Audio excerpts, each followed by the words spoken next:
Cinema ఇప్పుడే మొదలైంది, అంతలోనే శుభం కడ్డేయమంటే ఎలా కుదురుతుంది? అస్సలు కుదరదు.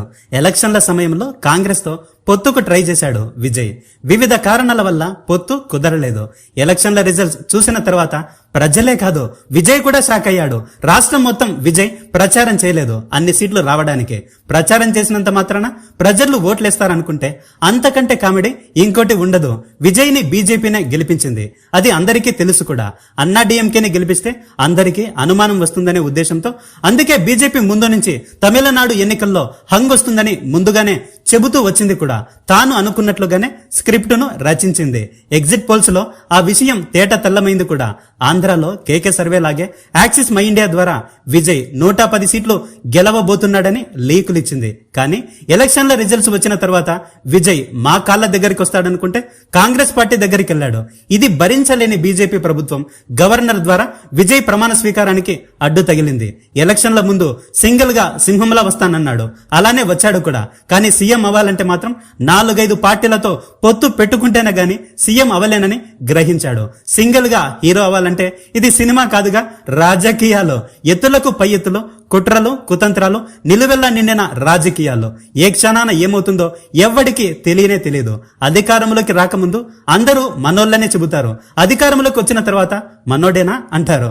అవసరం తీరే వరకు మనోడే సార్ అంటారు. అవసరం తీరిపోయాక మీరెవరో కూడా నాకు తెలియనే తెలియదు అంటారు ఈ రాజకీయ నాయకులు. అందుకే ఎవడిని నమ్మకూడదు, ఎవరి స్వార్థం వాడిదే. నేను సింగిల్ గానే హీరోలా ఎంట్రీ ఇస్తానన్నాడు. ఆఖరికి ఏమైంది? నలుగురితో చేతులు కలిపితేనే గాని సీఎం గా ఎంట్రీ ఇవ్వలేకపోయాడు. ఎలక్షన్ రిజల్ట్స్ వచ్చిన తర్వాత నుంచి ప్రతిరోజు గవర్నర్ దగ్గరికి వెళ్లి అటెండెన్స్ వేయించుకుంటూ వచ్చాడు విజయ్.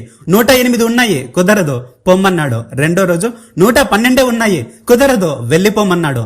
4 పార్టీల మార్కులు కలిపితేనే గాని 118 మ్యాజిక్ ఫిగర్ రాలేదు. సర్లే పాస్ చేసిన, వెళ్లి ప్రమాణ స్వీకారం చేసుకోపో అని చెప్పాడు. రాజ్యాంగబద్ధంగా ప్రతి ఒక్కరూ గవర్నర్ చేసింది తప్పు అని చెబుతున్నారు. 4-5 సీట్లు గెలుస్తాడో లేదో అని నమ్మకం కూడా లేనప్పుడు విజయ్ ని దగ్గరుండి మరి బీజేపీ 108 సీట్లతో గెలిపిస్తే కాంగ్రెస్ చేయి పట్టుకుని బీజేపీకి హ్యాండ్ ఇస్తే ఎవరైనా ఎందుకు ఒప్పుకుంటారో చెప్పండి? నిజంగా విజయ్కే గెలుస్తాననే నమ్మకం ఉంటే 2 చోట్ల పోటీ చేయవలసిన అవసరం ఏముంటుంది? Simple question. అయినా అదృష్టం అంటే విజయ్దేనబ్బా. విజయ్ ప్రచారం చేస్తున్నప్పుడు 40 మంది తొక్కిసలాటలో చనిపోయారు. కొడుకు భార్య వదిలేశారు. అక్రమ సంబంధాలను అంటగట్టారు. ఈడీ సిబిఐలను రంగంలోకి దించారు. కానీ ఎక్కడ విజయ్ వెనకడిగే వేయలేదు. నేను సింహాన్ని, ఈ గ్రామ సింహాలు నన్నేం చేస్తాయిలే అని అనుకున్నాడో ఏమో, కానీ అవి గ్రామ సింహాలు కాదు, డైనోసార్లని ముందు ముందు తెలుసుకుంటాడులే. విజయ్ సింగిల్ గా ఎలక్షన్లలో పోటీ చేశాడు, కానీ సింగిల్ గా సీఎం అయితే అవ్వలేదుగా. 4-5 పార్టీలు కలిస్తేనే కానీ, డిఎంకే స్టాలిన్ వెనకుంటేనే కానీ సీఎం గా ప్రమాణ స్వీకారం కూడా చేయలేని పరిస్థితి. ఇందులో ఏ ఒక్క ఎమ్మెల్యే అయినా బయటకు వచ్చాడంటే మాత్రం సీఎం గా విజయ్ కొనసాగలేడు. ఆంధ్ర రాజకీయాల్లో 11 నెంబర్కి చాలా విశిష్టమైన ప్రాముఖ్యత ఉంది. ఎందుకంటే జగన్ కు వచ్చింది కేవలం 11 సీట్లే కాబట్టి. చూసారుగా తమిళనాడు ఎన్నికల్లో 11 ఎంత ప్రభావం చూపించిందో. 11 మంది ఎమ్మెల్యేలు లేకుంటే సీఎం సీటు చేజారిపోయి ఉండేది.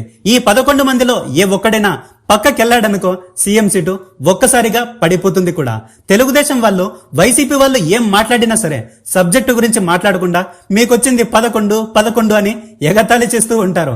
ఆ 11 ఏదో ఒక రోజు వీళ్లకు ఉరితాడవుతుందని తెలియదు పాపం. యాదృచ్ఛికమో ఏమో తెలియదు, కానీ 11 గురించి నేను చెప్పిన వీడియో కూడా ఫేస్బుక్ లో, యూట్యూబ్ లో కలిసి 11 లక్షల వ్యూస్ వచ్చాయి. అంతెందుకు, ఈ ఛానల్ పేరు కూడా 11. ఆ వీడియో గాని చూసారంటే మాత్రం 11 మీ ఫేవరెట్ నెంబర్ అవుతుంది. తెలుగుదేశం వాళ్లకు 11 ఫీవర్ మొదలవుతుంది కూడా.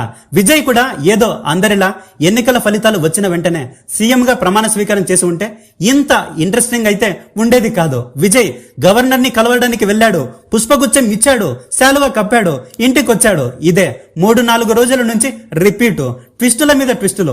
మీడియా ఛానల్ అన్ని కలిసి మీ అందరినీ బొమ్మల్లా ఆడుకున్నాయి. జ్యోతిష్యం చెప్పే వాళ్ళకంటే ముందుగానే మీడియా ఛానల్లే జ్యోతిషుల్లా మారిపోయాయి. ఇష్టం వచ్చినట్లు ఉన్నది లేనిది వండివర్చి జనాల్లోకి వదిలారు. ఈ మీడియా ఛానల్ అన్నిటిని చూసిన తర్వాత వీటికంటే యూట్యూబ్ ఛానల్లే నిజాలు చెబుతున్నాయి కదరా అనిపించింది. అంతలా మోసం చేశాయి ప్రజల్ని. లేకపోతే గవర్నర్ పర్మిషన్ ఇచ్చినట్లే ఇచ్చి వెనక్కి తీసుకున్నాడంట. ఏంది మరి? అవులే కాకపోతే.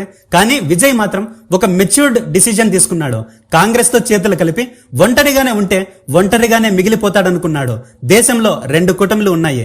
ఒకటి ఇండియా కూటమి, రెండోది ఎన్డీఏ. నేను ఈ రెండింటిలో కాదు, ఒంటరిగా ఉంటానంటే నీకు సాయం చేయడానికి ఎవడు ముందుకు రాడు. ఖచ్చితంగా ఏదో ఒక టీంలో ఉండి తీరాల్సిందే. విజయ్ కి అసలు సమస్యలు ఇప్పుడే మొదలవుతాయి. దినదిన గండం నూరేళ్ల ఆయుస్ అన్నట్లు ఏ క్షణాన ఏమవుతుందో తెలియని పరిస్థితి. బీజేపీ గట్టిగా ప్లాన్ చేస్తే మాత్రం టీవీకే పార్టీలోనే చీలిక మొదలవుతుంది. వాళ్ళంతా కలిసి అన్నాడీఎంకేతో పొత్తు పెట్టుకుని బీజేపీని అధికారంలోకి తీసుకొస్తారు.